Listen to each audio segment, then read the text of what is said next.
क्योंकि मैं हॉस्टल में था, इमरजेंसी में इशू हुआ है, हॉस्टल से इमरजेंसी जाते जाती चीज़ें जो है ना लड़ाई वाली स्टेज गुजर चुकी थी। वाक़ये के दौरान मैं कहीं मौजूद नहीं हूँ। लड़ाई हुई, पंच चले, मुक्का चला, आप थे वहाँ पे? उस लड़ाई में मैं कहीं मौजूद नहीं था।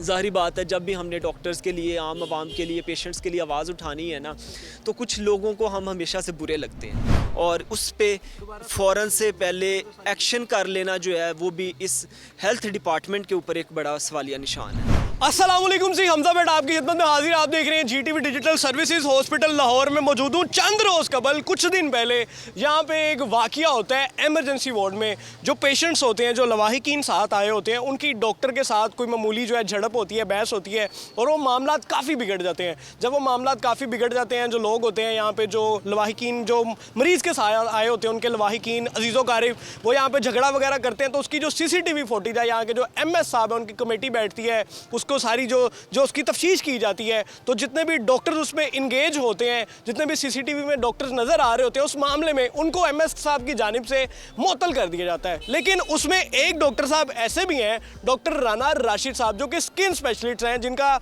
एमरजेंसी वार्ड से कोई ताल्लुक भी नहीं है। इनका भी नाम उस लिस्ट में आ जाता है और इनको भी मुअत्तल कर दिया जाता है। जबकि इनका कहना है, जब वो वाक़या हुआ, जब लवाहिकी इनके साथ झगड़ा हुआ, जो CCTV फुटेज हैं, जो आप स्क्रीन पर देख भी रहे होंगे, उसमें ये खुद डॉक्टर राना राशिद साहब, स्किन स्पेशलिस्ट, जिनका इमरजेंसी से कोई ताल्लुक ही नहीं है, ये उसमें मौजूद ही नहीं है। इनका कहना है कि मुझे फिर जो है वो क्यों मुअत्तल किया गया। इनसे वजह जानने की कोशिश करते हैं। डॉक्टर साहब क्या हाल है? जी अल्हम्दुलिल्लाह। डॉक्टर साहब क्या मामला हुआ इमरजेंसी में? पहले थोड़ा सा बताइए, उस दिन हुआ क्या था? अच्छा, इसमें ना थोड़ा सा मैं नटशल में बताऊंगा कि 11:24 पे एक पेशेंट अपनी सिस्टर को लेके आता है, जो कि RTA का केस था और पेशेंट स्टेबल थी। ठीक है, 11:24 के उसकी पर्ची बनती है। 11:28 और कुछ सेकंड्स पे वो इमरजेंसी में प्रेजेंट करता है। इन द मीनवाइल वहाँ पे 2 से 3 सिक पेशेंट्स थे, जिनको हमारे कोलीग्स वहाँ पे देख रहे थे। ठीक है, 11:30 और कुछ सेकंड्स पे ये मरीज़ का अटेंडेंट इतना तलख कलामी पे उतर जाता है कि वहाँ पे पहला जो है वो मुक्का भी मार देता है डॉक्टर को, ड्यूटी पे मौजूद जो है। पहली चीज़ तो ये है कि डॉक्टर साहब ने उसे बताया कि आपका पेशेंट जो है वो अकॉर्डिंग टू ट्राई है, जब भी उसको टाइम लग सकता है देखने में, हमें सीरियस पेशेंट्स में बिजी हैं, हम वो देख लें। लेकिन वो इस चीज़ को नहीं देखता, इस चीज़ को अंडरस्टैंड नहीं करता इमरजेंसी की सिचुएशन को, और चीज़ें एस्केलेट करके डॉक्टर साहब पे असॉल्ट करना शुरू कर देता है। ये सारा मामला होता है, सिक्योरिटी आ जाती है, गार्ड्स आ जाते हैं, डिफरेंट लोग इन्वॉल्व होते हैं, वो सारे जो है ना वो फिर उनको सेटल डाउन करते हैं। दोनों पार्टीज़ को अलग-अलग कर दिया जाता है। फिर पुलिस को इन्वॉल्व करके, पुलिस को इन्वॉल्व जब किया जाता है, फिर उन पर FIR करवा के तो उनको अरेस्ट किया जाता है।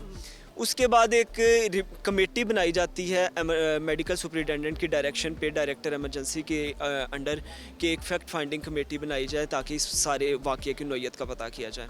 वो अपनी सिफारिशात मुरतब करती है, उन सिफारिशात में वो सारे इंसिडेंट को कंपाइल करती है और इन द मीनवाइल फिर पता नहीं कहाँ से कुछ ऑर्डर्स निकलते हैं और एक नई इंक्वायरी कमेटी बन जाती है। इस सारे इंसिडेंट तक अभी मैं बताऊं, फैक्ट फाइंडिंग कमेटी में कहीं पे भी डॉक्टर राशिद का मेरा जिक्र नहीं है, क्योंकि मेरी बेसिकली वहाँ पे ना तो ड्यूटी थी। मैं जब चीज़ें, नाम क्यों आया उस लिस्ट में? यही मैं बता रहा हूँ कि इस इंक्वायरी कमेटी की क्रेडिबिलिटी जो है ना, उस पर बड़े सवालात उठते हैं। फ़र्स्ट ऑफ़ ऑल तो ये है कि जब फैक्ट फाइंडिंग कमेटी है, उसमें जिस बंदे का जिक्र भी नहीं है, इंक्वायरी कमेटी उसको बुलाती भी नहीं है। इनके पास कोई ऐसी एविडेंस नहीं है जो इन्होंने मुझे इन राइटिंग इंटीमेट किया हो।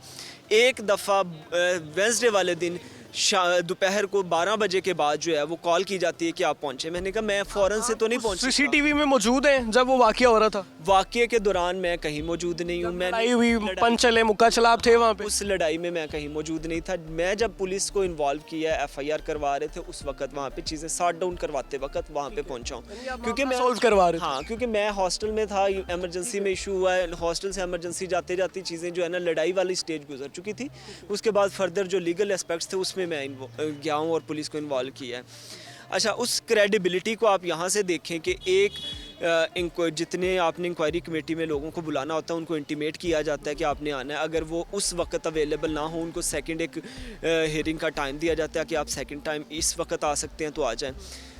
मुझे जो है वेंसडे वाले दिन तकरीबन 12:30 के करीब कॉल आती है कि आप अभी आएँ। मैंने कहा अभी तो मेरे लिए पॉसिबल नहीं है पहुँचना।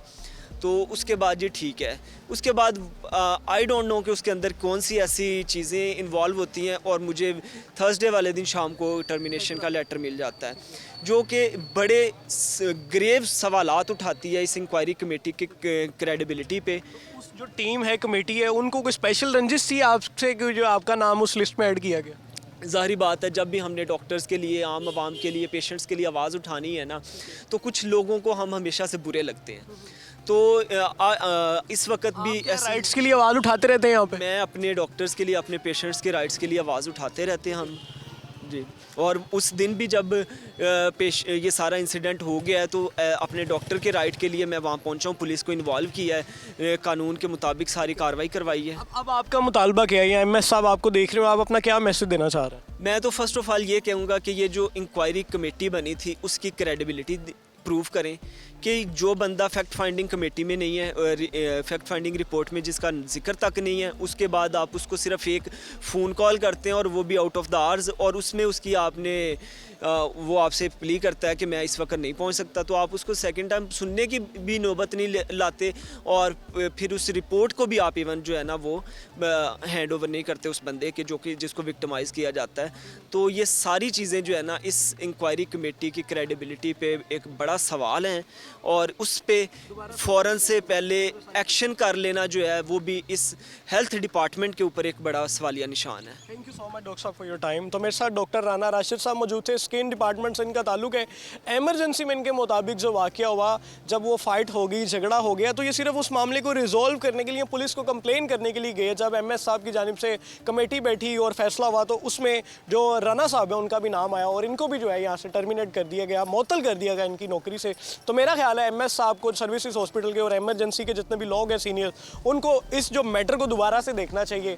आपकी इस हवाले से क्या राय है? कमेंट सेक्शन में अपनी राय का इजहार लाजमी करें। Keep watching GTV digital. Hamza Bhatt को और कैमरामैन मोहम्मद अकरम को इजाज़त दें। अब तक के लिए इतना ही। अल्लाह हाफ़िज़।